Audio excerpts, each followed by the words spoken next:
Welcome to Live on Purpose Radio with Dr. Paul Jenkins, where you will hear inspiring stories of ordinary people doing extraordinary things. Feed your mind with a regular dose of positive energy and show up for your life every day on purpose. Living on purpose means that you have a purpose and you do it intentionally. And now, here's your host, Dr. Paul.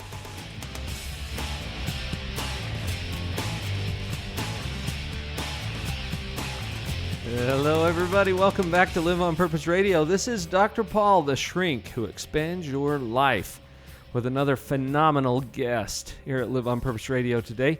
I have with me a good friend and colleague, Mitch Seehusen. Say hello, Mitch. Hello, everybody. Glad you're here.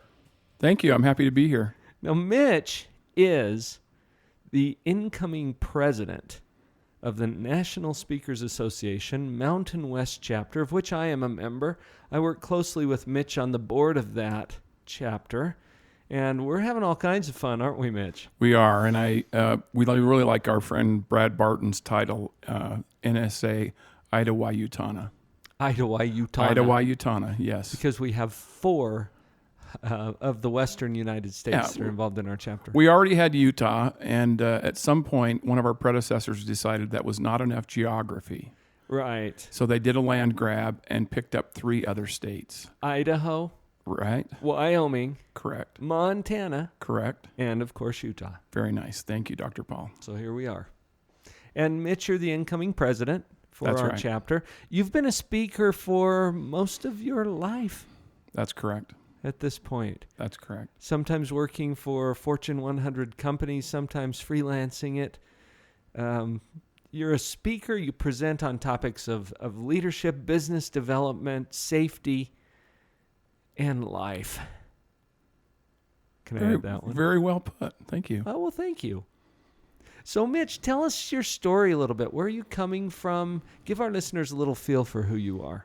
Well, I was born in Sioux City, Iowa, in 1959. Okay. And shortly after I was born, I stayed in the nursery for quite a while. And my birth mother was not sure if she was going to keep me or if she was going to give me up for adoption. She had originally promised to give me up for adoption, but she lamented on that choice for about 3.5, 4 weeks. And during that time, I got extremely ill with staph infection, and I almost did not survive. Just as a little infant. Correct.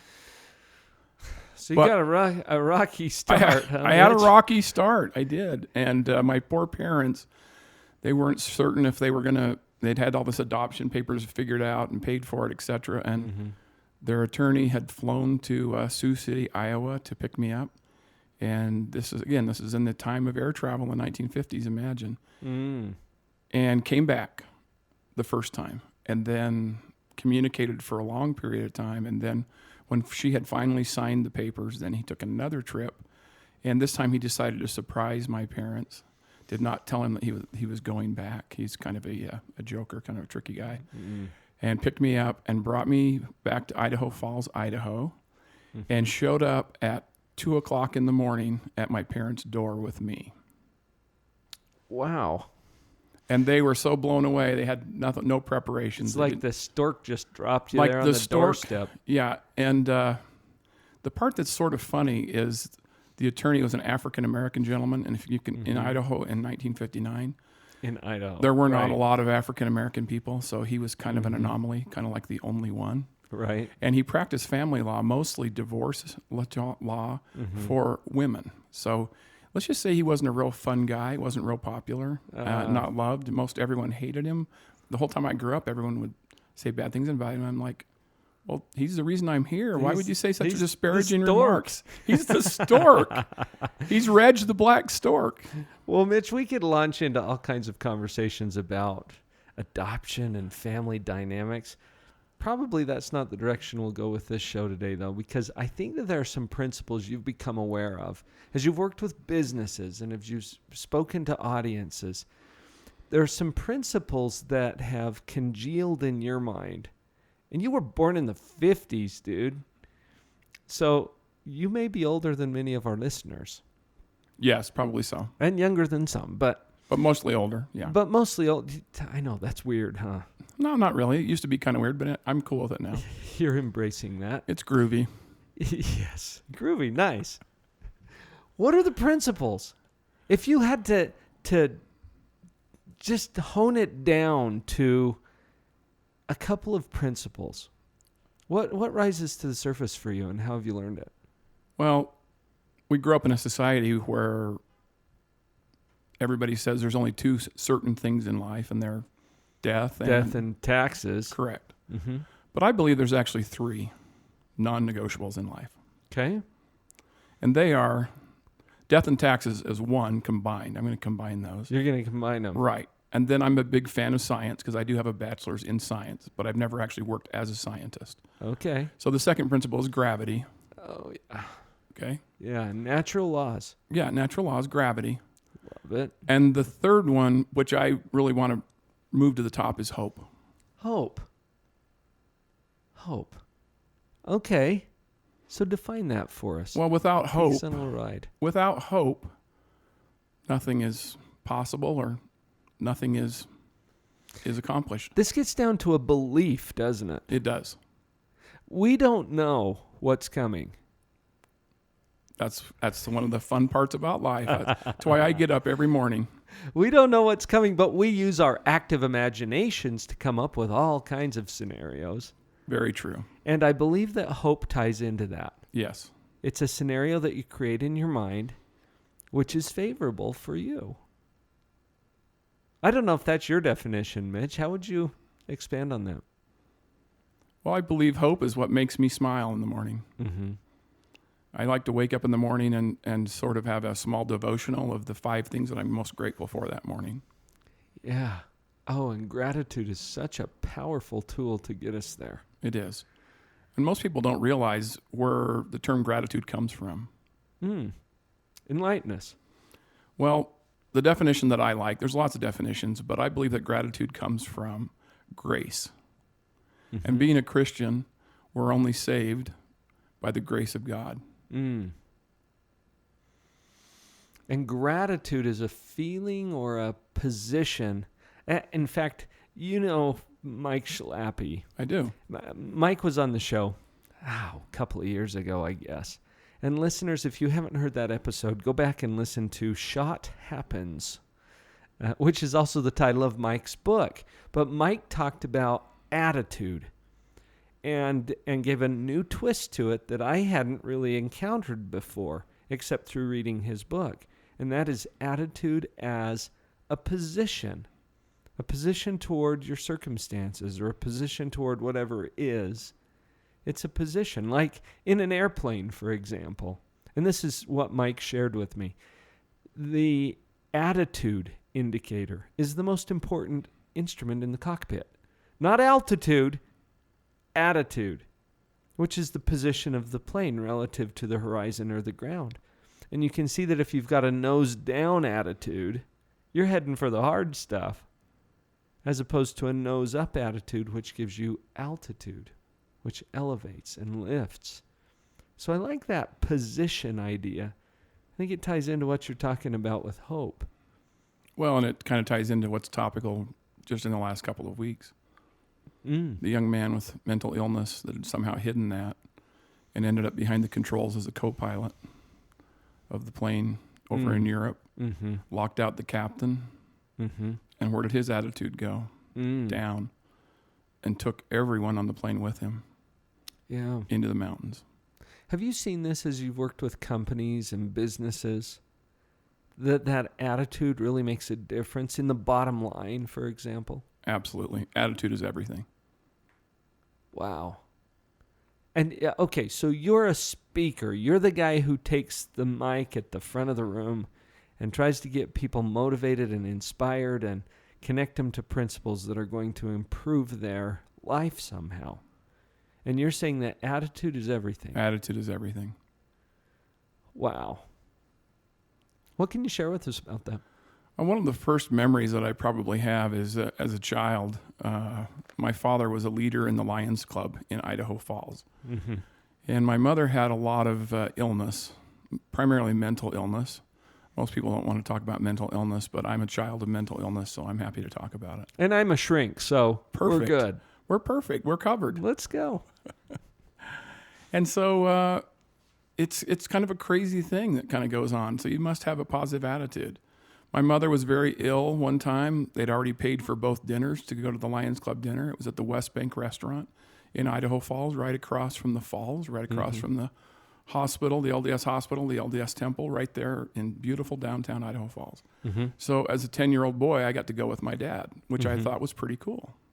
Yeah. Because dinner was already paid for, and here I'm hanging out with my dad on a big important meeting, and I'm thinking this is awesome. But a few minutes into the meeting, there was some whisperings and rumblings going on. And it turns out there was a meeting in the main banquet room that had everybody pretty excited. Oh. There was a gentleman by the name of Neil Armstrong, for those of us that are old enough to remember it. He was the guy that said, that's one small step for man, one giant leap for mankind. Right. First guy to walk on the moon. As he stepped onto the surface of the moon. Right. So this was the following summer, and he was actually in Idaho Falls with the Department of Energy people, and they had actually taken him on a field trip that day out to the craters of the moon state park. Yeah. And so they were debriefing him saying, well, what's it like? It's like lava rock. Huh. But all the guys in the Lions Club in their Sands of Belt jeans and their Ban Lawn T-shirts, or I guess golf shirts, wanted to get to meet him. So they used the 10-year-old kid as a ploy because the kid wants to meet the astronaut. Of course. Of course. Certainly they were all dying to meet the astronaut. So afterwards, everyone was saying, well, what was he like? He was nice. How was he different? He had on a white shirt and a tie and a blue blazer. What else? He was probably quite a bit shorter than my dad. You're just picking up on these physical observations. Right, because I'm a 10-year-old kid. I mean, I had stayed home and... Just a person. But I had stayed home on that Sunday. I was thoroughly impressed on the black and white TV, watching it happening live. I thought it was awesome. And I had followed it, the entire year afterwards. Yeah. But to actually see him in the flesh, I thought, what's the big deal? He's just a guy. Really no different than all of my dad's friends. Human beings are pretty similar. Pretty similar. We share common characteristics, and there are a few things that set people apart or that put them in a place like Neil Armstrong, who, because of his attitude, his position toward life, was able to accomplish some remarkable things. But he's just a regular human being. Well, and it's interesting because he refused to write an autobiography his entire life. Oh, yeah? And as he was about to pass away, he had gotten very ill. He made a deal with, I can't remember the gentleman's name, with NBC News, who had been a lifelong friend. And the book came out, I believe, last year, within the last couple of years. But he was kind of had a personality like John Stockton, for those in the local community that know how John didn't want to be a celebrity. Right. And people said, well, he's rude. No, he's saying, I'm not that big a deal. I'm just a guy who plays basketball. Just a guy. And that's the way Neil treated it, too. He's like, yeah, I was the first guy to walk on the moon. So what? I'm just a guy who was in the right place at the right time. Which is good news for the rest of us, because if a normal, regular guy can show up and walk on the moon or become the all-time assist leader in the NBA, what does that mean for me? What does that mean for you? Anything's possible. Anything's possible. You take a position of hope and determination, there's all kinds of things that you can create. Very cool. Okay, we've teed this thing up. We're going to take a brief break and be right back with Mitch Seehusen.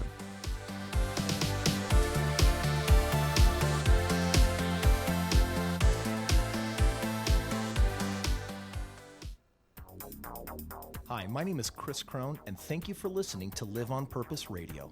I became financially independent, starting from nothing, by the age of 26. My purpose is to financially liberate the captive. Are you searching for a realistic, proven system in real estate to create enough residual income to retire or fund your dreams?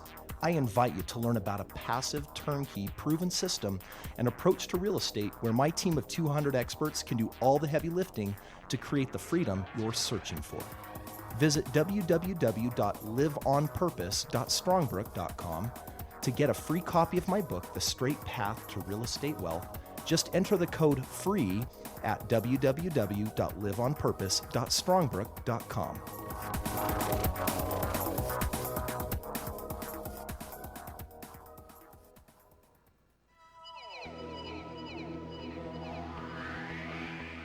Thank you for listening to Live on Purpose Radio. We're so glad to have you here. Please come by the website, drpauljenkins.com, spelled with a D-R, drpauljenkins.com. On the website, you'll have an opportunity to receive a free download. And while you're there, make sure you click on the social media icons. Come over to Facebook, where we will be posting these episodes as well as our YouTube videos and other content and announcements for you to share. Please like us, comment, subscribe, join the conversation. We're happy to have you with us here at Live on Purpose Radio. Let's all support each other to live on purpose. drpauljenkins.com.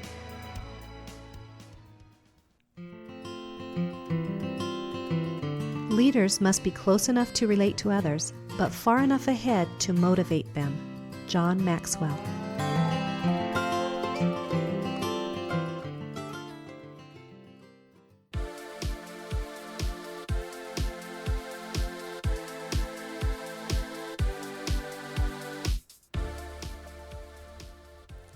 Welcome back. As we talk about success, Mitch, you've had an opportunity to share ideas with your audiences about success, what brings it about, what creates it, and you're putting together a new book also. Yes, that's right. It's called 77 Successes, which is hard to say if you have a lisp. 77 Successes. And the subtitle to that is Defeat Today by Leveraging Your Past.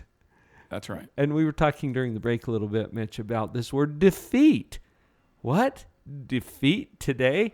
And I got the picture in my mind of a battle. And some people do this, don't they? They get up in the morning and they feel like, oh, I've got this battle ahead of me. Correct. And who's going to win? Is the day going to win or am I going to win? That's the image that comes to my mind. Tell us about your book. Well, in my life, I had a mentor. Her name is Kathy Lovelace, and she had talked about 100 successes in your life. And stay tuned because Kathy will be a guest on this show soon. Oh, very nice. I've got her coming in a couple of weeks. Very nice. Yeah. And as having Kathy as my mentor, I wrote down 100 things in my life that I was successful. And the first time you start to 100 things? Correct. You've got that much success, Mitch? I've got more than that. At first, it was tough. But wait, you're just an average, regular guy. Yes, I have 2 legs. I put my pants on 1 leg at a time. Which is the whole point that we talked about in the first segment. So this is not some outlier kind of a thing. This is something that any of our listeners could do as well. Correct. Cool. Yeah. I interrupted you, though. No, that's fine. That's fine. We just have to make the connections where we can. Perfect. Well, the book is not going to go really deep dive on all 77 of my personal successes in my life. Mm-hmm. It's only going to really cover 7. Okay. And then there's going to be an accompanying workbook for those that are in my audience to take stock in their own life and write down their 77 life successes. As we talked before the break about attitude, position, hope, it starts with that, really. Absolutely. So as someone gets up in the morning, what is that mental attitude that helps them to accomplish these successes? Well, most people take a very negative attitude, I would say, because they turn on the television. Oh. Or they listen to talk radio as they're driving in and back and forth to the office. You know what? I did a little experiment last week, Mitch. I turned on the radio, which I don't do very often anymore. I have my headphones on. I'm listening to podcasts. Okay, like this one, but I'm subscribed to dozens of good material, positive stuff that lifts me. But I just tried turning on the radio.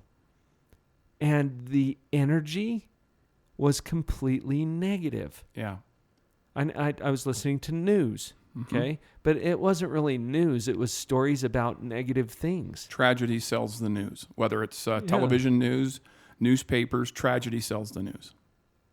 And the television, the news media in general has somewhat of a negative bias. Would you agree? Absolutely.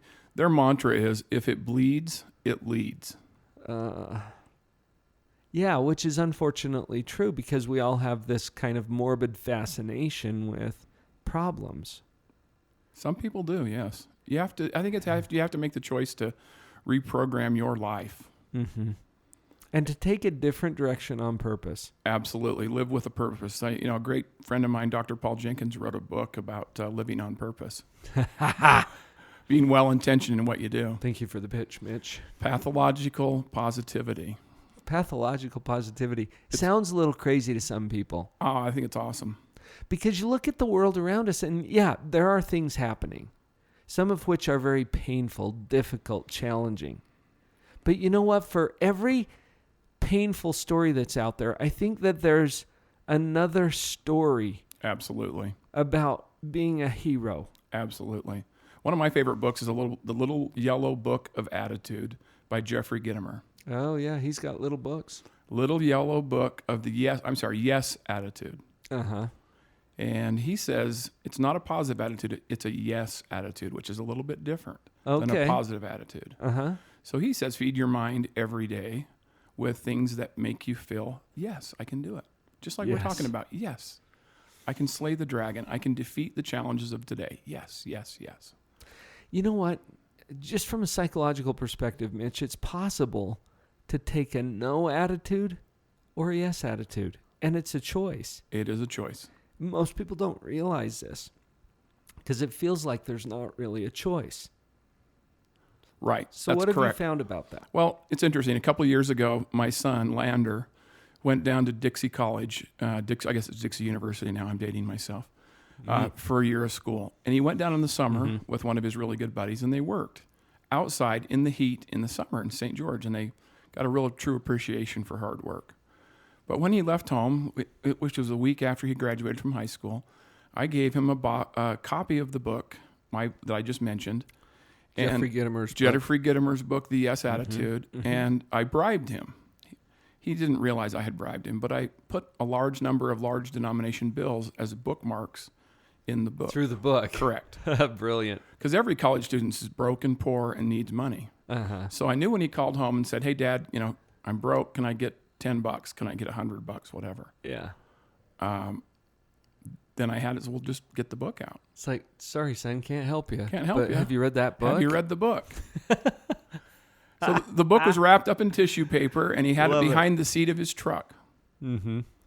And we never really closed the loop on when he did finally read the book. Now he's engaged and getting married this summer. And at Christmas time, he and his fiance were talking and at our home on Christmas morning, and she said, oh, it's that story you told me about your dad giving you the book with all the money in it, the yellow book.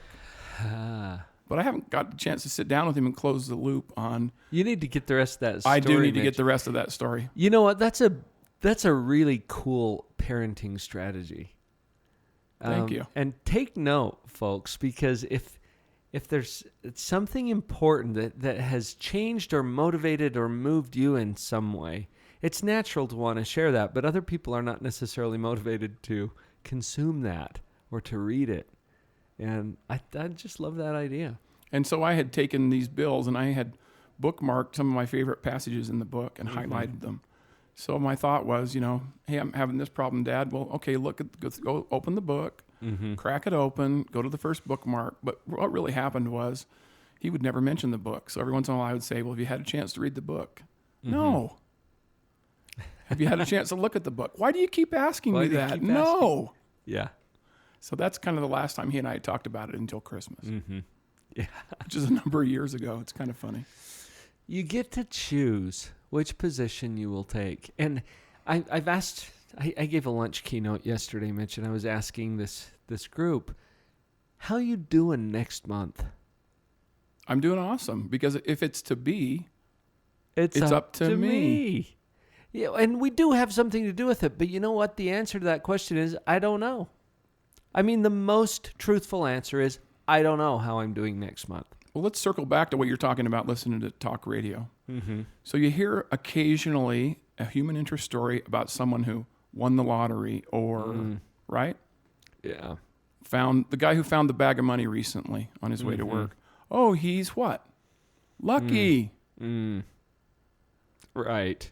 It's one of Gittimer sayings, and one of my favorites. I found in life, the harder I work, the luckier I get. That reminds me of Mark Twain. The harder I work, the luckier I get. Yeah. And so we have something to do with our position that we take. And since we don't know for sure what's going to happen, why not choose a position that serves us well? And when you think about doing better, okay, than you currently are. Correct. I mean, you're already rocking it. It's awesome. But if you think about doing better, how do you feel? Feel awesome. One of the stories It's in the an book. energy switch, isn't it? Yeah, it is. One of the stories in the book that I'll share with you briefly. I had a really good friend. His name is Mike. A big guy. Oftentimes people would mistake he and I for each other, which was kind of funny, and it took us a few years to figure that out. Oh. But I always call him Bishop Mike, just just as a term of endearment, or Big Mike. So one day we were meeting for breakfast, and he said, "What's troubling you?"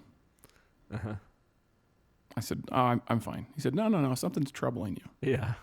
I said, "Well, I have a piece of equipment that I can sell if I can get it to Twin Falls, Idaho, but I have no way to get it there. And today, the landlord of the building that I used to lease before my business closed is going to hire a forklift and is going to set this thing outside. And in a few hours, all the scrap metal will be gone. This thing will be of no value." So Mike says to me, "Give me the address and tell me what time." And I thought, okay. So I gave him the address. And I said, well, they're probably going to do it about 10:30 or 11 is what they told me. So I show up over there about 10:30 or 11, mainly to make sure that they get this piece of equipment out. I'm losing hope. The thing that we must have, I'm kind of feeling down in the dumps. And all of a sudden... Because you're imagining all the ways this isn't going to work. Correct. Yes. Just notice that. My new T-shirt, it says, "Take my advice, please." And on the back it says, "I'm not using it." That's nice. But as I'm standing out behind the building, my lease building, I can hear a diesel truck in the distance. And it's getting louder, it's getting louder, it's getting louder. And around the corner comes my friend Big Mike with his big truck, diesel truck, and behind it, the biggest trailer I've ever seen in my life. Plenty large enough to accommodate your piece of equipment. Exactly. And his full intention is to transport that thing to exactly where you wanted it. Exactly. Without being asked. Wow. So, you know what? This is the thing. And thank you for sharing that story, Mitch, because you don't have to know exactly in your own head how this is all going to happen. But when you take a position of hope, like you're sharing with us, you take a position of hope, you choose to believe that the good thing will happen for you, then your human treasury comes in. One of the books or chapters in my book is titled "Your Human Treasury." Right.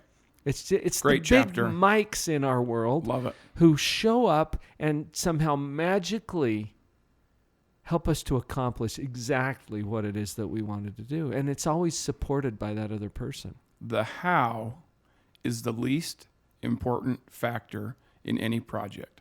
Interesting. The how is the least important factor. Yet we live in a society where everything is focused on the how. And yet that's the least important factor, because the answer to that is to be found in the minds and experience and knowledge of your human treasury. Right. Doesn't have to be in your own. And as long as you're connected to those folks, you're going to succeed. Absolutely.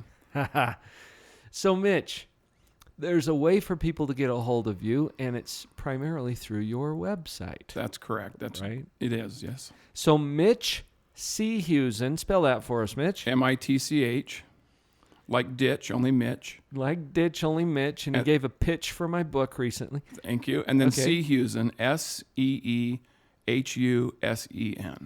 Mitch, Seehusen, MitchSeehusen.com. Correct. And there's a way there for them to contact you to learn more about the trainings and the keynotes that you provide to companies and organizations wherever they are, Yes. to create that attitude of hope and some possibilities for success. Absolutely. Awesome. And you also have some specific topics like safety and other things that you address. Right. Absolutely. People can learn about that on the site Talk as about well. love. And if you want to party with us, Thank you. Yes. Go ahead. Mitch and I are teaming up in this Mountain West chapter of the National Speakers Association to hirespeakers.com. And that's where you can hang out with both of us once a month. Exactly. if you wanna Third come Wednesday join of us. August, we're going to kick this off. It's Dr. Paul and Mitch Seehusen's Bloody Reign of Terror. Go out there and live on purpose.